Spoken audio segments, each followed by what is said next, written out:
विद्यार्थियों, आज हम 9th क्लास का टॉपिक लेकर चल रहे हैं जिसमें अपनी प्रश्नावली चल रही है 6.2, जिसका आज हम अंतिम सवाल करने वाले हैं, जिसको आपको ध्यान से देखना है और समझना है। विद्यार्थियों, ये सवाल आपको ऊपर दिखाई दे रहा है।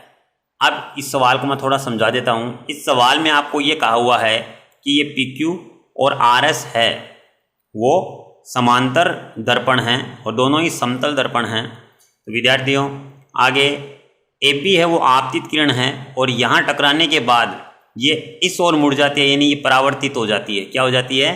परावर्तित किरण। तो यहाँ से ये आपतित किरण है और यहाँ ये परावर्तित किरण है और इस दर्पण के लिए ये आपतित किरण का काम करती है और यहाँ टकराने के बाद कहाँ मुड़ जाती है? D की तरफ। तो ये परावर्तित किरण हो गई विद्यार्थी।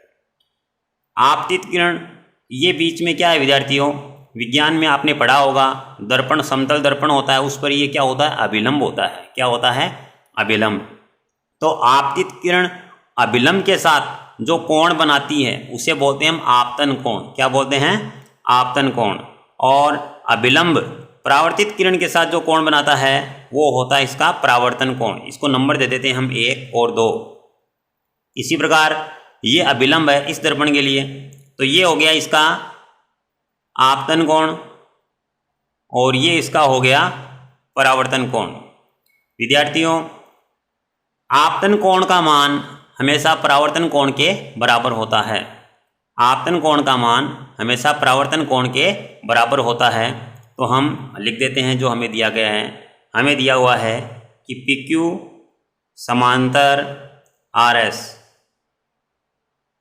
ये बात हमें दिया हुआ है कि ये दोनों ही दर्पण क्या है? समांतर है।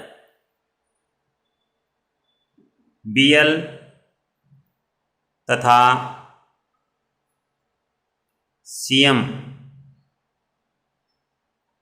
दर्पण PQ व RS के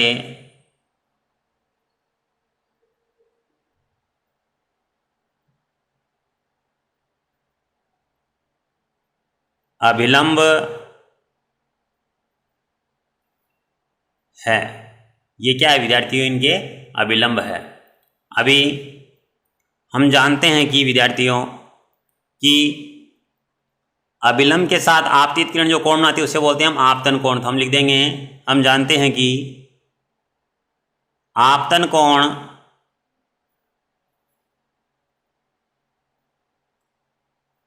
बराबर होता है परावर्तन कोण। आपतन कोण का मान विद्यार्थियों परावर्तन कोण के क्या होता है? बराबर होता है। तो यहाँ पर देखेंगे तो ये आपतन कोण और ये क्या? इसका परावर्तन कोण है। तो हम लिख देंगे कोण 1 बराबर है कोण 2 और इसी प्रकार कोण 3 बराबर हो गया कोण 4। ठीक है विद्यार्थियों, इनको हम समीकरण नंबर 1 दे देते हैं। इसके बाद विद्यार्थियों, आपको पता है PQ समांतर किसके है? RS के है। तो ये दोनों दर्पण आपस में समांतर है, तो इनके अभिलंब यानी 90 डिग्री का कोण बनाने वाले, जैसे ये आएगा तो यहाँ पर कोण कितना बनाएगा? 90 डिग्री बनाएगा। यहाँ पर भी कोण कितना हुआ? 90। तो ये दोनों अभिलंब आपस में क्या हो गए? यानी परस्पर क्या हो गए? समांतर हो गए। यानी दर्पण जब समांतर है तो इनके अभिलंब भी क्या होंगे? समांतर होंगे। तो हम लिख देंगे कि PQ समांतर है RS, तो ये BL है वो भी किसके समांतर हो जाएगा? MC या CM के क्या हो जाएगा? ये समांतर हो जाएगा। तो विद्यार्थियों, ये दोनों दर्पण के जो अभिलंब है वो आपस में समांतर हो गए। समांतर होने से देखिए विद्यार्थियों, ये अभिलंब है, ये भी अभिलंब है, समांतर हो गया। तो ये BC क्या बन गई? इनके लिए तिर्यक रेखा का काम कर रही है तथा BC तिर्यक रेखा होने पर, अब BC किसका काम कर रही है? तिर्यक रेखा का काम कर रही है विद्यार्थियों। तो यहाँ से देखिए इस तरीके से चलते हैं, तो ये जड़ की आकृति बनती है।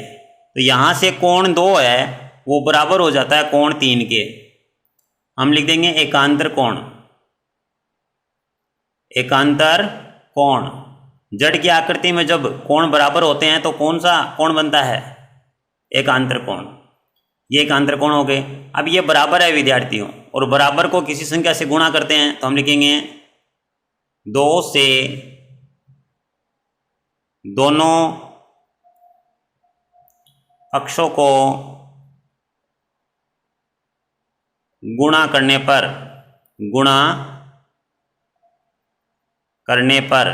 तो हम विद्यार्थियों इनको गुणा कर देते हैं। तो इधर से 2 से गुणा करेंगे तो इधर भी किससे गुणा करना पड़ेगा? 2 से।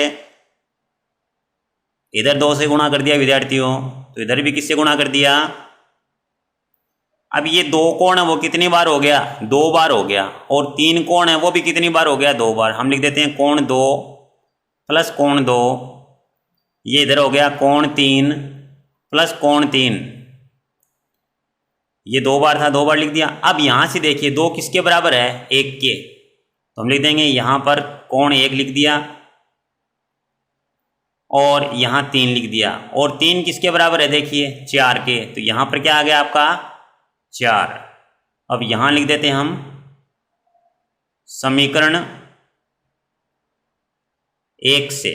समीकरण 1 से हमने जो बदलाव किया वो कौन से समीकरण से किया है? 1 से। तो यहाँ से देखिए विद्यार्थियों, कोण 1 प्लस 2 किसके बराबर हो गया? 3 प्लस 4 के। 1 प्लस 2 क्या होता है विद्यार्थियों? ये यहाँ से लेकर यहाँ तक पूरा कोण है। इस कोण को बोलेंगे हम ABC, यानी कोण ABC है वो किसके बराबर हो चुका है? यहाँ से देखिए 3 प्लस 4, 3 और ये 4 जुड़ जाए तो ये बन जाएगा BCD।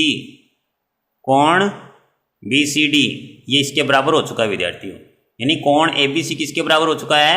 BCD के। यहाँ से देखिए ABC ये कोण, और ये बराबर हो गया BCD। तो यहाँ से देखिए ये जड़ की आकृति बन रही है इनके बीच भी, और जड़ की आकृति कब बनती है? एकांतर कोण में। यह तभी संभव है जब AB समांतर CD। ये कब संभव है? जब AB समांतर CD। और यहां पर ये कैसी स्थिति बन रही है? एकांतर कोण की। एकांतर कोण, तो ये एकांतर कोण किन के बीच में बनते हैं विद्यार्थियों? समांतर रेखाओं के बीच में ही बनते हैं। अतः ये भी क्या हो गई? आपस में समांतर हो गई। और यही हमें क्या करना था? सिद्ध करना था।